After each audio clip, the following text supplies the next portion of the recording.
नमस्कार, मैं हूं आपके साथ मयंक। तो देखिए, अमेरिका धोखे से हमला करेगा, ईरान सावधान रहना, ये क्यों कहा जा रहा है? देखिए, जो खबरें आ रही हैं सोर्सेस से वो बता रही हैं कि अमेरिका ने ईरान पर बहुत बड़े हमले की तैयारी शुरू कर दी है। अब ये क्यों कहा जा रहा है, समझिए ध्यान से। देखिए, पिछले 2 दिन में ये खबरें आई, डोनाल्ड ट्रंप ने कहा कि ईरान ने फांसी रोक दी है और इस तरह की भी बात की उन्होंने। ईरान के नेताओं की तारीफ भी की, लीडरशिप की कि आपने 800 लोगों की फांसी रोकी, और इस तरह के संकेत आए कि युद्ध फिलहाल रुक गया है, युद्ध टल गया है। लेकिन हकीकत यह है, अमेरिका बहुत बड़े हमले की तैयारी में है ईरान पे। अब देखिए, ऐसा क्यों कहा जा रहा है। पहली बात, मोसाद के चीफ जो है, इजराइल की जो खुफिया एजेंसी है मोसाद, उसके चीफ डेविड वार्निया जो है वो अमेरिका पहुंचे हैं। वो पेंटागन के अधिकारियों से मिल रहे हैं, स्टीव विटकॉफ से मिल रहे हैं, ट्रंप एडमिनिस्ट्रेशन से, सेना के जो प्रमुख हैं अमेरिका में, उनसे मुलाकात कर रहे हैं। और ट्रंप से भी मुलाकात कर सकते हैं, उनके घर जाके मारे लागो की। देखिए, मोसाद चीफ जब भी अमेरिका गए हैं एक बड़ा हमला हुआ है। पिछली बार जब न्यूक्लियर ठिकानों पर ईरान के हमला हुआ, उसके ठीक पहले मोसाद चीफ अमेरिका गए थे। बताया ये भी जाता है कि 1967 में जब अरब देशों पर हमला किया था इजराइल ने, तब भी मोसाद चीफ गए थे। कहने का मतलब ये है, ईरान की इजराइल की तरफ से हमले कैसे होंगे, इसकी रणनीति तैयार करने का काम हमेशा मोसाद करता है, मोसाद चीफ की तरफ से होता है। और वो गए हैं अमेरिका। अमेरिका के अधिकारियों के साथ बैठक हो रही है, पेंटागन के साथ बैठक हो रही है। पहली बात तो ये डिस्कस हो रही है कि पिछली बार हमले का प्लान फेल कैसे हो गया। जो स्ट्राइक की बात थी, देखिए अरब देशों ने जो है वो हमला करने से रोक दिया ट्रंप को। नेतन्याहू ने भी कहा कि अगर अभी आप हमला करेंगे तो हम तैयार नहीं, हमारा डिफेंस सिस्टम। और सबसे बड़ी बात ये कही गई कि अमेरिकन फोर्सेस ज़्यादा संख्या में मौजूद नहीं थी, और ईरान अगर 700 मिसाइल दाग देता अमेरिकन बेसिस पर तो रोकना मुश्किल हो जाता। इन सब वजहों से, ईरान की मिसाइल पावर के वजह से अमेरिका को हमला टालना पड़ा। लेकिन ट्रंप शांत नहीं बैठे हैं। आप तैयारियां देखिए, समझिए इस बात को। ये बात कही जा रही है कि शायद युद्ध टल गया है, ये बात फैलाई जा रही है ताकि फिर से मौका मिलते ही अचानक हमला किया जाए। पिछली बार अचानक हमला करने का प्लान फेल हो गया क्योंकि ईरान तक समाचार खुफिया जानकारियां पहुंच गई थी, प्लेन टेक ऑफ हुए, यह भी पता चल गया था, ईरान ने एयर स्पेस बंद कर दिया। अब देखिए, ये माहौल बनाया जा रहा है कि सब कुछ शांत है, लेकिन ऐसा नहीं है। 2-2 एयरक्राफ्ट कैरियर तेजी से ईरान की तरफ बढ़ रहे हैं अमेरिका के, वो आप जानते ही हैं।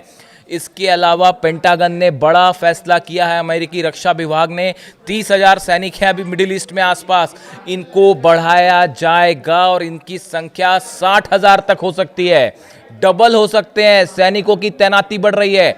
इसके साथ वॉरशिप्स जो है, 6 वॉरशिप्स हैं अमेरिका के मिडिल ईस्ट में। इसके अलावा 5 से 6 वॉरशिप्स और भेजे जा रहे हैं। बड़ी संख्या में सबमरीन्स जो ये वॉरशिप को बैकअप करती हैं, वो सबमरीन्स मिडिल ईस्ट के लिए रवाना हो गई है। देखिए, आप ये तैयारी देखिए, ये बहुत बड़े लेवल पर तैयारी है।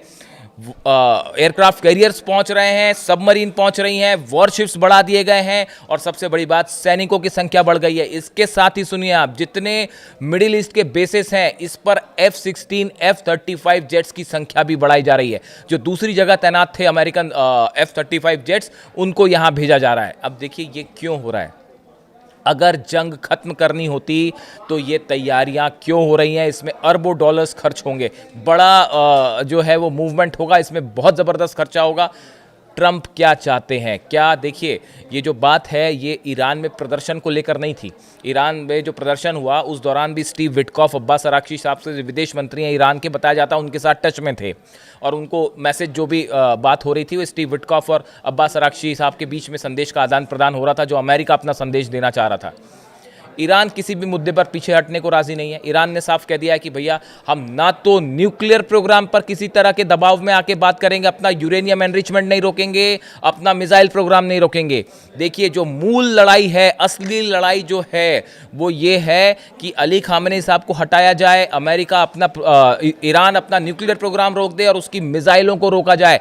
ये तीनों मुद्दों पर ही किसी तरह की सहमति बनने का कोई आसार नहीं है ईरान और अमेरिका के बीच में, ये साफ चुके हैं अली खामेनी साहब।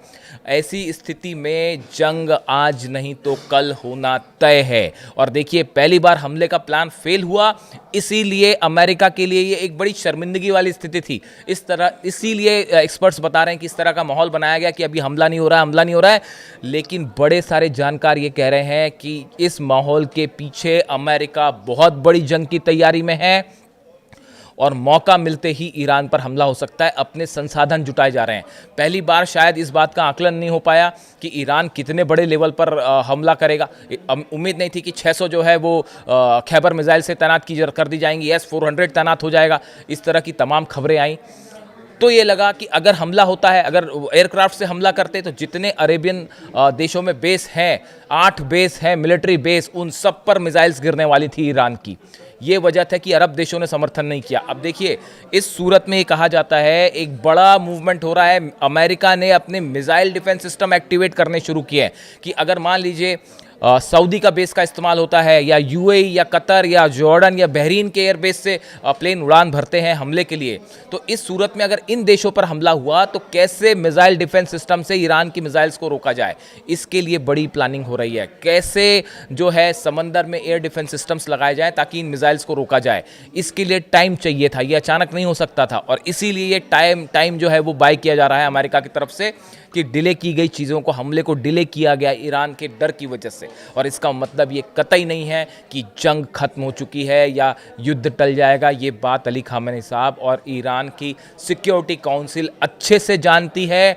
यही वजह है अली खामेनी साहब की तरफ से संदेश है ईरान की सेना को, IRGC को, हमेशा हर पल जंग के लिए तैनात रहें। अमेरिका धोखे से हमला करेगा, पलटवार करेगा, एक बार मुंह की खाया लेकिन फिर से आएगा हमला करने के लिए। ये संदेश गया है ईरान की तरफ से। ईरान की सेना के सोर्सेस से जो खबरें हैं उनका कहना ऐसा है कि ईरान पहला हमला का प्लान फेल हुआ, लेकिन अब एक बड़ी जंग की तैयारी हो रही है, जिसमें एक बात ये भी कही जा रही है कि हो सकता है कि अरब देशों के बेसिस का इस्तेमाल ना हो। देखिए, सऊदी की तरफ से कहा गया, कतर की तरफ से कहा गया, बहरीन की तरफ से कहा गया, जॉर्डन की तरफ से कहा गया कि आप हमारे एयर स्पेस का इस्तेमाल ना करें। इसके बाद बड़ी संख्या में अमेरिकन शिप्स का मूवमेंट हो रहा है ओमान की खाड़ी में, फारस की खाड़ी के इलाके में, उन एरियाज़ में जो कि आसपास हैं ईरान के, ताकि हो सकता है कि सबमरीन से या फिर वॉरशिप्स जो हैं उससे टॉमहॉक मिसाइल से हमले हों, और जो जेट्स हैं वो एयरक्राफ्ट कैरियर से फ्लाई हों, ताकि अमेरिका के हमले का जवाब देने के लिए अमेरिकन बेसिस पर हमला ना हो और यहाँ से बेसिस खाली करवा लिए जाएं। ये एक बड़ी रणनीति का हिस्सा होता है, अरब देशों पर हमले ना करे ईरान, अरब देशों को बचाने के लिए ईरान से। अब देखिए, ये इन हालात में ये सोचना बिल्कुल सही नहीं होगा कि जंग खत्म हो गई है या जंग टल गई है। ये सिर्फ एक मौके की तलाश है, और जैसे ही मौका मिलेगा अमेरिका फिर से हमला करेगा, और इसके लिए ईरान की सेना पूरी तरह से तैयार है। अली खामेनी साहब की तरफ से ये आदेश है कि अगर किसी भी तरह का हमला हो तो करारा जवाब दीजिए, ना सिर्फ अमेरिकन बेसिस पर बल्कि इजराइल के ऊपर। बताया ये भी जा रहा है, मैं कई बार कह चुका हूँ कि इजराइल पर इतिहास का सबसे बड़ा हमला कर सकता है ईरान, अगर ईरान पर हमले हुए तो। इस सूरत में भले आपको ऐसा लगे कि जंग टल गई है, लेकिन हकीकत ये नहीं है। जंग धीरे धीरे धीरे करीब आ रही है, और एक बार फिर जो है हालात कभी भी बिगड़ सकते हैं ईरान में। इससे बड़ा जो भी अपडेट होगा, जुड़ा जो भी अपडेट होगा आप तक पहुंचाएंगे। Thank you so much.